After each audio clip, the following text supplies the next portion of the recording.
Welcome back to the Mountain Morning Show. Wonder Woman has been breaking box office records all throughout the past few weeks in the movie theaters. But you know what?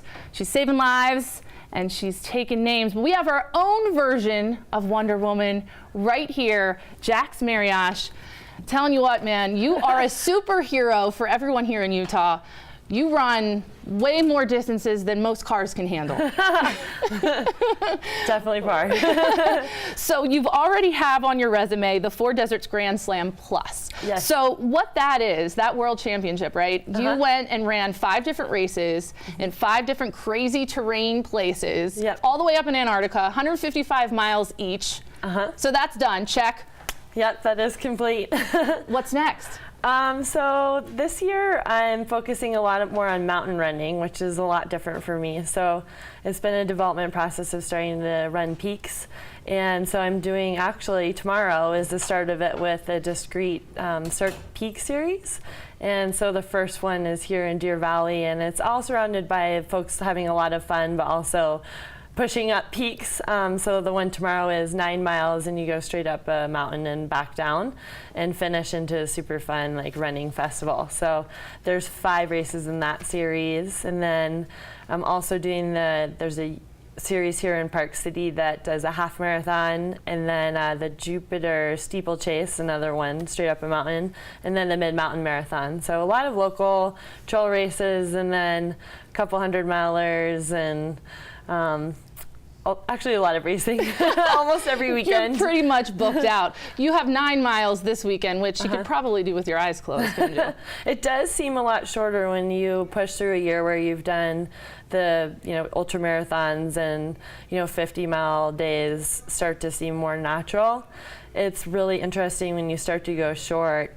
It goes by so quick, and you're like, okay, now what? Are we done? It's over? What? What's going on?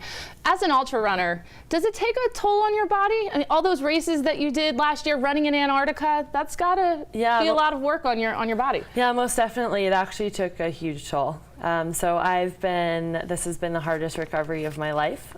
So with all of those races, one of the hardest thing actually has been my metabolism is kind of like stunted right now. So with the desert ultramarathons, you're carrying everything on your back to survive. And so that's like your food, safety equipment, sleeping supplies, and what have you. And so what happens is we, as women especially, we're carrying the absolute minimum caloric amount that you can during those races. And so for women, it's 2,000 calories per day. And so over a 7-day stage race that's 155 miles and it's 100+ degrees, we're losing anywhere from 10 to 12 pounds per race. And so over the 5 races last year, my weight fluctuation went down 52 pounds, like through the process of like going down and up. And so as I've been resuming training, my metabolism's like trying to hold on and is wondering if we're gonna go through one of those weight loss processes again. And so it's taking a while for it to pick back up. And so getting back into training has been a lot more difficult.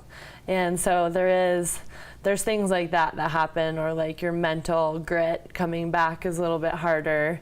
And so it's interesting, as much as I feel like Wonder Woman in my life, it's been a period where I feel more human, and I can relate to what folks have gone through and just developing their nutrition back and being very patient with racing coming back.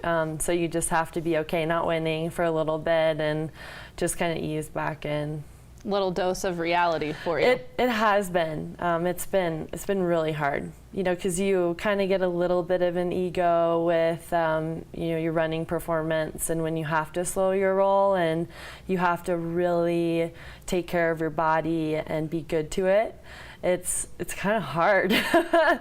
Can't even fathom. I myself run marathons, so I've done 2. And every time I cross the finish line, there's no way I could keep going. So props to you. Thank you. For being a literal superhero. What are we looking at right here? This is a race bib from one of the races this past year for the Four Deserts? Yeah, so that was actually the Gobi March, which it just finished I believe they did the long march yesterday, so it's going on right now. And this race was the third of the 5 in the race series last year, and I ended up winning this one by 12 and a half hours. No big deal. So yeah, the long march in that one was 130 degrees on the 50-mile day, and I ended up making history that day by being second overall. And my shoes melted, and we were talking about that. So you were still running while you had no shoes on in the desert in 130-degree temperature. And then what happened because of that? You got blisters. Yeah, so I ended up, it's almost like the foot pad of the shoe just melted down through all the days of racing. And it was so hot that the terrain is almost like burning the bottom sole of the shoe.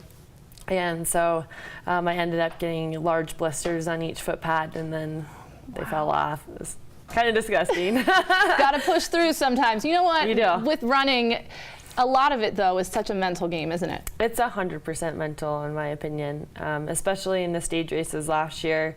If anything, my mental grit's probably very superhuman, where it's just, I mean, you have to always, I mean, folks always experience this when they have like running motivation, where it's almost like there's this birdie on this shoulder that's like, I don't feel like going, and then there's this birdie on this shoulder that's like, do it. You just have to hit the other one off. You not have to knock it off. Be quiet. Literally, and especially in like the endurance racing and mountain running and so on, you're presented with a lot more challenges, whether it's terrain or your body starts to crash, and you have to know how to kick out of that, and sometimes even need support from others. I did a 50-mile race actually 3 weeks ago and took 4th place in it, and my friend Garrett had to help me through a bit of a sufferfest at mile 45, where I felt like I couldn't even get up the mountain. And so it's all that positive encouragement and positive mental thinking is the only way you're going to get through. What is your training schedule look like? I know your race schedule, you have different distances every week, literally for the next few months. I mean, did you run this morning before you came in here for the morning? I didn't. I flew all day yesterday, so I ended up sleeping in. But it does go through a program where you kind of flip-flop between easy days and hard days, and you always take a super easy day on Mondays, and then I mean, it's a range of 80 to 100 miles a week is where I'll net out once I am in full fitness mode. And then you're doing really long runs and shorter speed runs and a whole various group of elements depending on what's going on. How fun is it for you to watch ultra running pick up so much, especially here in Utah? It's become a big craze. It has. There's a tons of different races now. Yeah, it's ultra running is growing a lot as a sport. I was speaking with some folks yesterday about it. We're almost like 5 and 10Ks are starting to decline, and then a lot more people are hopping on trail and going a lot farther distances. And we're starting, it's usually an older sport, and so like I'm 37 and I'm like just getting into my prime, but now these young guns that are in their early 20s are starting to jump into the sport, which is different, and they're just killing it. And so it is really fun to see just endurance running and trail running becoming more popular. And it's just, for whatever reason, I mean, maybe it's what you go through mentally, but it's a lot more humble sport. And it's just, I don't know, we just like to have a lot of fun. A lot of fun while you run 50, really 100 miles. Yeah. It's fine. One quick question, this is for me personally, just a quick piece of advice. What do I need to do to qualify for Boston? Any one pointer you could tell me, or any runners out there that would like to reach that pinnacle? Because that's a goal for some people too. I think the biggest thing with Boston is, or any, you know, really doing a fast marathon, is consistency. And it's amazing how if you just really stick to your program, you've got your friends that keep you going. If you're really, really consistent with your training, that will help so much. And then throwing in speed work, doing races for motivation, all of that really helps to stay determined and get it done. All right, Jax, thank you for your pointers this morning. And real quick, what's your website? Where can people find more information about you? WonderWomanJax.com. Simple as that. Well, thank you so much for coming in this morning and joining us on the Mountain Morning Show. Always she a seriously is my hero personally. Hey, if she can do 9 miles this weekend, you can fit in 1.